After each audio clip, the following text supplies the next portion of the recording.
जय श्री स्वामीनारायण। सुप्रभात। कैसे हो बच्चों? कैसे चल रही है पढ़ाई? ठीक चल रही है ना? आई होप ठीक चल रही होगी। आज हम 7 चैप्टर 7वीं पूड़ी पढ़ेंगे। पेज नंबर 53 ओपन करना है। 7वीं पूड़ी। तो सबसे पहला पैराग्राफ है, एक गांव में अनोखे लाल नाम का एक सेठ रहता था। मतलब एक गांव था, उसमें अनोखे लाल नाम का एक सेठ था। सेठ मतलब वो पैसादार होता है ना, यहाँ पे पिक्चर में भी आप देख सकते हो, वैसा एक सेठ रहता था। उसका स्वभाव दूसरों से बिल्कुल अलग था। वह अपने नाम की तरह ही बिल्कुल अनोखा था। मतलब उसका नाम भी अनोखा था और उसका स्वभाव भी सबसे अलग था। मतलब सब दूसरों से अलग होता है तो हम क्या कहते हैं उसको? अनोखा। तो इस तरह से उसका स्वभाव भी सबसे अलग और अनोखा था। कंजूस तो वह था ही, अक्ल की भी उसमें बेहद कमी थी। मतलब वो कंजूस था, मतलब उसके पास पैसा बहुत था पर वो खर्च बहुत कम करता था, कंजूसाई बहुत करता था। और उसके साथ साथ क्या था, उसकी अक्ल मतलब हम बोलते हैं ना दिमाग यूज़ करते, वहाँ पे नहीं करते, इस तरह से अक्ल में भी कमी थी। पैसे बचाने के लिए उसने कंजूसाई की भी सभी हदें पार कर दी थी।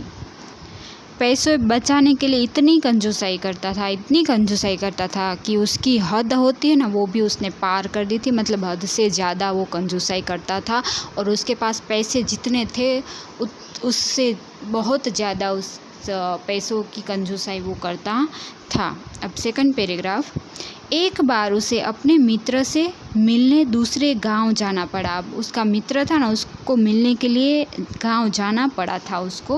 वैसे तो जाते नहीं है, खर्च होता है तो, पर जाना पड़ता हो वहीं पे जाते हैं, वरना वो ये कंजूसाई करता है। सफ़र काफ़ी लंबा था, मतलब गांव दूर था इसलिए सफ़र लंबा था। अनोखे लाल ने तांगे वाले से वहाँ तक जाने का किराया पूछा। अब वैसे हम भी करते हैं ना ये तांगे से या मतलब रिक्शा से। अभी तो रिक्शा है तो जहाँ जाना है तो पहले हम पूछते हैं कि यहाँ जाना है तो कितने पैसे लोगे, तो इस तरह से किराया कितना लोगे, इस तरह से अनोखे लाल ने तांगे वाले से पूछा कि आप यहाँ पे जाने के लिए कितना किराया लोगे।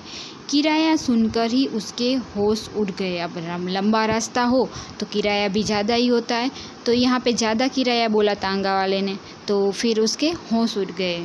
मतलब कि इतना सारा किराया, ऐसे उसके होश उड़ गए।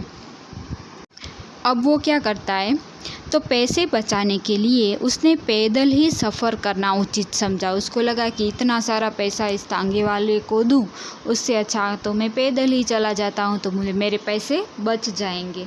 तो इस तरह से उसने कंजूसाई की। और फिर क्या हुआ वो आगे का चैप्टर है, मतलब थोड़ा सा पाठ, वो हम बाद में पढ़ेंगे। ठीक है। टुडेज़ होमवर्क, तो आपको आज का होमवर्क ये है कि 57 पेज नंबर में है ना 4 नंबर का है, लिखो और सीखो। ये आपको 1 टाइम इसमें लिख लेना है टेक्स्ट बुक में। उसके बाद इंडेक्स में आज की डेट लगा के होमवर्क सेक्शन में ये लिखना है। ये 5 टाइम शब्द लिखने हैं और पढ़ने हैं। ठीक है। तो ये 5 टाइम क्यों लिखने हैं, आपको पढ़ना भी आ जाए और लिखना भी आ जाए ऐसे शब्द, इसलिए। ठीक है। तो आपको होमवर्क में लिखना है शब्द आज की डेट लगा के, और होमवर्क सेक्शन में अच्छी राइटिंग करके ऊपर की लाइन को टच करके लिखना है शब्द, ये सब शब्द। ठीक है। नीचे नीचे इस तरह से 5 टाइम आपको ये शब्द लिख लेने हैं। इंडेक्स में जब शब्द लिखो ना तो उसके साथ अल्प विराम करके लिखना खाली जगह, और ये खाली जगह 1 टाइम होमवर्क सेक्शन में लिख देनी है और टेक्स्ट बुक में भी लिख देना है। ठीक है। चलो पेज नंबर 58 में है, खाली जगह सोल्व करते हैं। मेरे बस्ते में कई खाली जगह है। तो यहाँ पे किताब के किताबें, एक वचन हो, एक ही किताब हो तो किताब आएगा, और बहुवचन हो मतलब ज़्यादा किताब हो, एक से ज़्यादा, तो किताबें आएगा बहुवचन में। ठीक है। तो यहाँ पे आएगा किताबें। फिर आप बोल के भी समझ सकते हो कि मेरे बस्ते में कई किताबें है। उसी तरह से दूसरा है, मेज़ के साथ 2 खाली जगह रखी हुई। तो यहाँ पे कुर्सी या कुर्सियाँ, तो यहाँ पे आएगा कुर्सियाँ, क्योंकि बहुत सारी थी। मेज़ के साथ 2 मतलब 2 थी, एक से ज़्यादा थी, तो 2 कुर्सियाँ रखी हुई थी, तो ये बहुवचन में आ गया। ठीक है, तो इस तरह से तीसरा है पलंग पर बिछी खाली जगह बहुत सुंदर है। तो पलंग के ऊपर कितनी चादर होती है? एक ही होती है, तो यहाँ पे आएगा चादर, या एक से ज़्यादा हो तो चादर रे आएगा। अभी यहाँ पे एक वचन है इसलिए चादर आएगा। नीता के पास 4 खाली जगह है, तो खिलौना या खिलौने, तो 4 है मतलब यहाँ पे एक नहीं है, 2 नहीं है, 4 है, मतलब एक से ज़्यादा है तो बहुवचन आएगा, इसलिए यहाँ पे आएगा खिलौने। ठीक है, ठीक है, तो नीता के पास 4 खिलौने हैं। तो इस तरह से आपको खाली जगह भी लिखनी है। ठीक है।